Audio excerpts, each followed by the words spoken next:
Boa noite. Em 1979, durante o governo de João Figueiredo, foi aprovada a lei que permitiu, entre outras coisas, a volta ao Brasil de exilados políticos, além da retomada, em alguns casos, de atividades profissionais por cidadãos que, no período revolucionário, iniciado em 1964, tiveram seus direitos suspensos ou cassados. Tal lei tornou-se conhecida como a Lei da Anistia. Anistia é para uns ou para todos? É perdão ou esquecimento? Deve ficar tudo como está ou ainda há espaço para se punir alguém? São as perguntas que os convidados do Conversas Cruzadas tentarão responder. O programa está começando.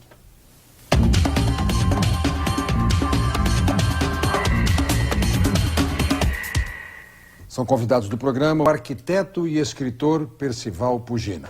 Pugina, chegou a tua vez. Bom, eu precisaria... Primeiro, boa noite, Brito, Dr. Mauro, meu amigo Chico Vicente, Coronel Esparta, nossos telespectadores. Eu preciso fazer aqui algumas preliminares. Primeiro, eu quero dizer que vou divergir do Dr. Esparta e do Chico Vicente. Doutor Esparta? Do Dr. Mauro. É que tem o Mauro Esparta. Tem o Mauro Esparta, meu irmão. Vou divergir, mas reconhecendo... Cisão naquela trincheira. Reconhecendo que estão cheios de boa intenção, mas na minha avaliação estão errados, né? E também esclarecer que sou arquiteto, não sou advogado, não sou jurista, mas vou fazer aqui uma afirmação. A lei de anistia é irrevogável. E alguém poderá se perguntar, mas com que autoridade, né, o Pugina faz essa afirmação? A afirmação não é minha.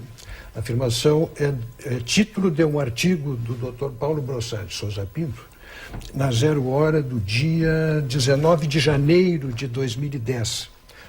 Com a biografia que todos conhecem, né? Deputado estadual, senador da República, secretário da Justiça, ministro da Justiça, ministro do Supremo, professor de Direito, enfim, uma pessoa extremamente titulada para isso e que faz esta afirmação: a anistia é irrevogável. Também estou junto com o doutor Ives Gandra da Silva Martins, que em entrevista ao Canal 40, uma longa entrevista, também defende a mesma posição. Estou na companhia de um ex-companheiro do Chico, que é hoje ministro Toffoli, que também tem esse mesmo entendimento. Estou na companhia do professor César Saldanha Souza Júnior, eminente professor de Direito Constitucional aqui do Estado, que também pensa assim. Então, é um entendimento que tenho, mas para o qual certamente me faltam fundamentos jurídicos, mas sei que esses eminentes juristas têm suas sobradas razões de ser. Não vou discutir a questão juridicamente, portanto. Quero dizer também que, ao defender a posição que defendo, não sou advogado de terroristas, de sequestradores, de torturadores, de assaltantes de banco, né, de guerrilheiros. Acho que todos os crimes que foram praticados naqueles anos muito loucos que a humanidade viveu, não só o Brasil, que a humanidade viveu, né, repugnam a toda a consciência bem formada. Mas a pergunta que me faço, aliás, até acho que é bom, eu vou citar aqui para então, nos colocarmos no ambiente daqueles anos que eu chamo de anos loucos.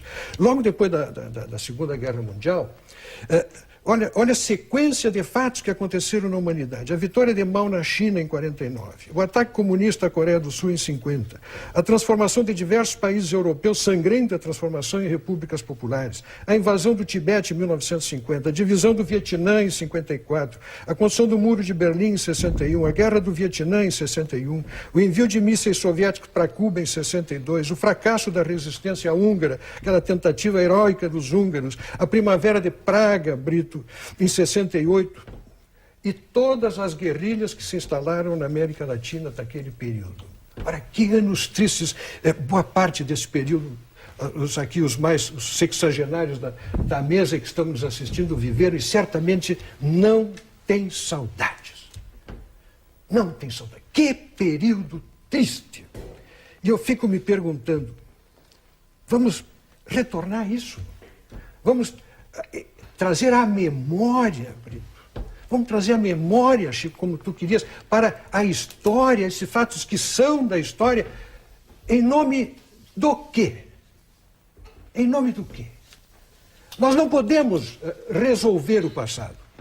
Mas nós encontramos uma solução, telespectador, para resolver o futuro desse país. Nós conseguimos emergir daqueles terríveis e tristes anos de tanta violência, de tanta malignidade, de tanto ódio, de tanto conflito bobo ideológico. Conseguimos sair daquilo através de um instrumento de pacificação do país, porque se pacificou o país em circunstâncias que pareceria impossível pacificar. O ministro Paulo Brossard, no artigo que escreveu, ele usa a expressão colocou-se uma pedra em cima. E isso não é esquecer no sentido de dizer não me lembro mais. Não, eu me lembro. Me lembro e não quero voltar. Eu não quero reconstruir aquele ambiente. Bom, mas e a justiça, como é que fica? Mas acima da justiça está o interesse do senhor telespectador, da sua família, do futuro que o senhor quer que seja construído no Brasil como um país que possa viver em paz, que possa viver em harmonia, esquecendo o passado, porque o passado não tem solução. O que tem solução é o futuro, Brito. O futuro tem solução. E para solucionar o futuro é que foi feita a lei da anistia. Para solucionar o futuro é que a Constituição, inclusive, expandiu a extensão da anistia para o que aconteceu depois de 46 até 88.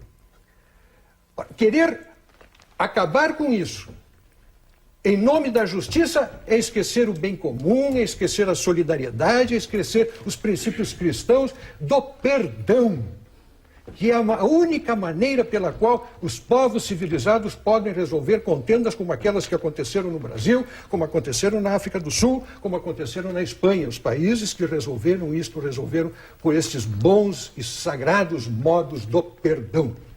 Da mesma forma que o coronel Esparta, o Pugina admite crimes de todos os lados. Mas sem dúvida, sem dúvida. Não nega a tortura. Não nego. Quer dizer, o tenente Mendes da Polícia Militar de São Paulo teve o crânio esmagado a coronhadas. O soldado Mário Cosel Filho jogaram um carro-bomba contra um sentinela do QG do 2º Exército em São Paulo. Explodiram o rapaz. Os que colocaram uma bomba dentro do aeroporto de Guararapes, em 1968, em Pernambuco. 12 pessoas feridas, 2 mortos e um deles uma criança de 2 anos. Mas isto repugna qualquer um. Tenha santa paciência. Eu não gostaria de estar aqui trazendo estes fatos à memória e tantos outros, porque as vítimas e os crimes hediondos foram cometidos por ambos os lados. Eu, como brasileiro, me repugna a minha consciência o que aconteceu.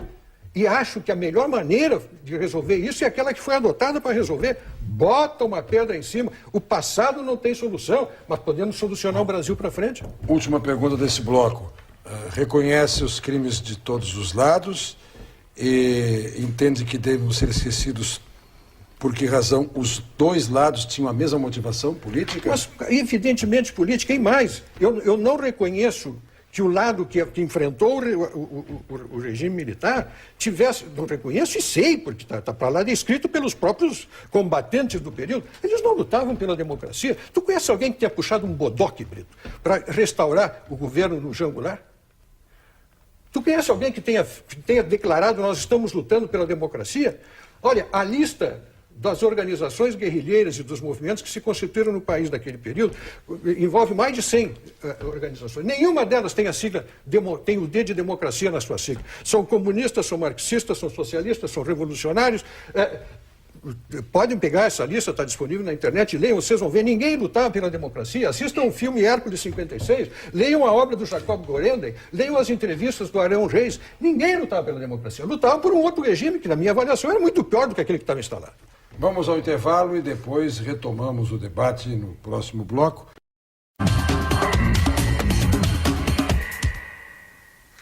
O Conversas Cruzadas está debatendo o tema da anistia. Houve uma lei lá em 79 que anistiou os que sustentavam o regime político de 1964 e também aqueles que praticaram atos tentando vencer esse regime.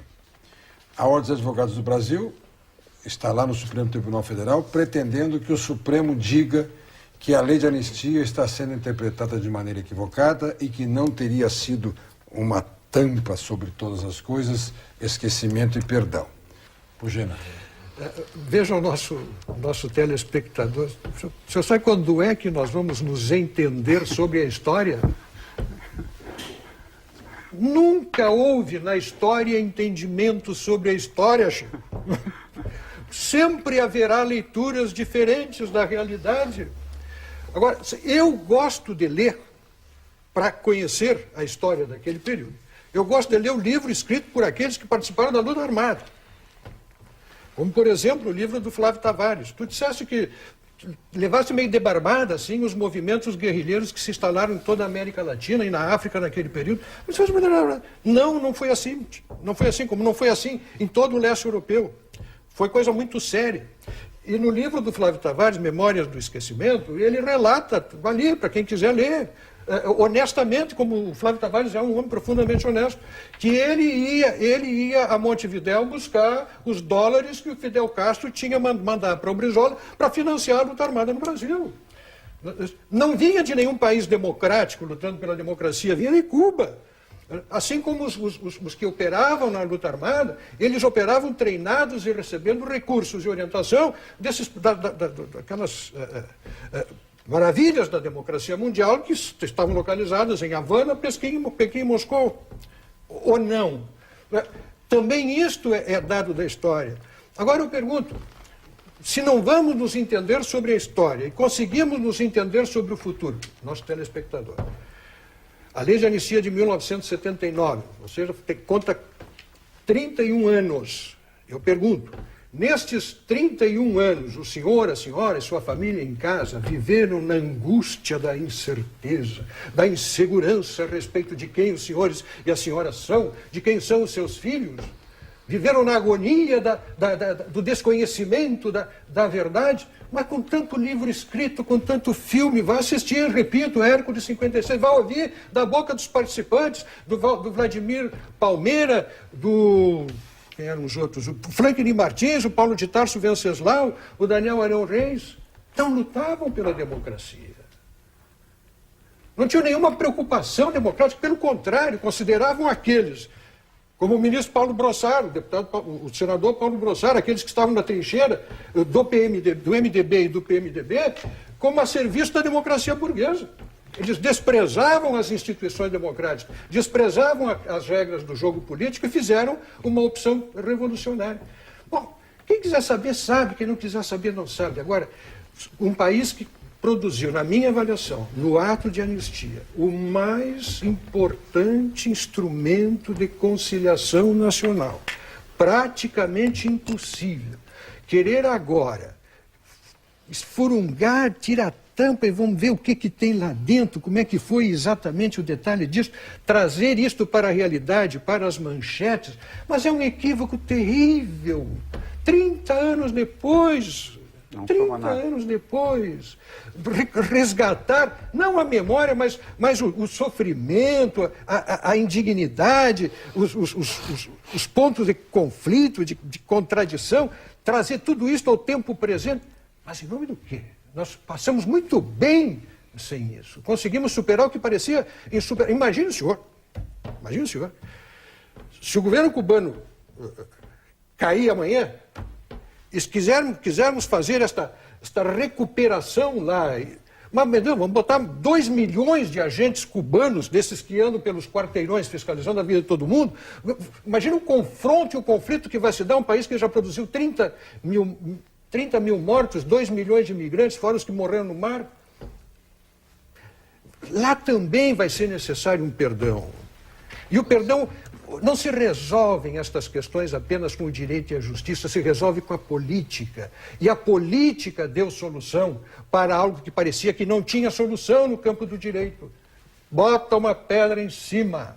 Anistia ampla, geral e restrita, que não foi pedida pelos militares, pelo que me lembro, que foi pedida por aqueles que queriam retornar ao país e entrar como entraram na regra do jogo democrático. E dentro da regra do jogo democrático, que até então desprezaram, chegaram ao poder. Hoje são ministros de Estado. E não acho que eles estejam lá agoniados. Eu coloco uma pedra em cima do bloco que terminou.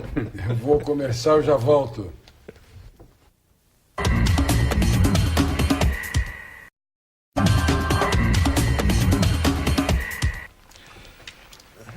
A mim me preocupa quando eu vejo um interesse meio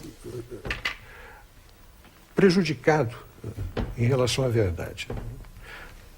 Primeiro porque a verdade histórica ela não é encontrável. A verdade histórica sempre haverá opiniões divergentes.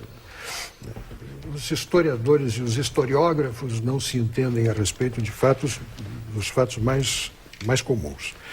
Segundo, porque quando o Programa Nacional de Direitos Humanos cria toda uma parte para tratar da Comissão da Verdade, preste atenção, telespectador, que coisa esquisita, criou um decreto presidencial assinado por 27 ministros. Poucos foram aqueles que não endossaram o decreto. Criou uma comissão para investigar os abusos e crimes cometidos no âmbito da repressão política. Ora, isto já está interessado em metade da verdade, coronel. Você cria uma comissão da verdade que, declarada e confessadamente, vai atrás de metade da verdade, porque a outra metade da verdade não lhe convém. É muito difícil imaginar, eu teria que ser muito ingênuo, Chico, se eu fosse para aceitar a ideia de que nós vamos criar no Brasil uma Comissão Nacional da Verdade para ir buscar a memória histórica, e ela vai sair cristalina e transparente sem um imenso debate fuzuê político em torno disso. Nós não somos assim, as sociedades não são assim. Eu insisto, a política, neste caso, foi justificadamente além da justiça. E o perdão está além da política. O perdão é algo muito superior, o perdão é profundamente cristão. E foi este caminho que o Brasil encontrou e que foi encontrado por outros países, que nós não podemos desprezar em nome de algo que absolutamente não vai resolver o passado, mas vai complicar o futuro. Certamente vai complicar o futuro com ressuscitando ódios antigos, ressuscitando malquerenças, ressuscitando conflitos dos quais e sem os quais nós passamos muito bem ao longo dos últimos 30 anos. É a rodada final do nosso debate. O Conversas Cruzadas está enfrentando o tema da anistia, até porque a lei da anistia, lá de 1979, é objeto de questionamento. A Ordem dos Advogados do Brasil ajuizou no Supremo Tribunal Federal uma arguição de descumprimento de preceito fundamental, querendo que o Supremo dê a esta lei uma outra interpretação que venha a possibilitar que sejam reparados e punidos crimes que não seriam de conotação política, de inspiração política, mas crimes comuns praticados por agentes de Estado. A Júris, a Associação dos Juízes do Rio Grande do Sul, posicionou-se institucionalmente a favor deste entendimento que a OAB sustenta perante o Supremo Tribunal Federal. E até, como reparamos e colocamos aqui na abertura do programa, 2 magistrados gaúchos, o juiz Luiz Cristiano Enger Aires, que é vice-presidente do Conselho Deliberativo da Júris, e o desembargador aposentado Fernando Mótula, debateram nas páginas de Zero Hora.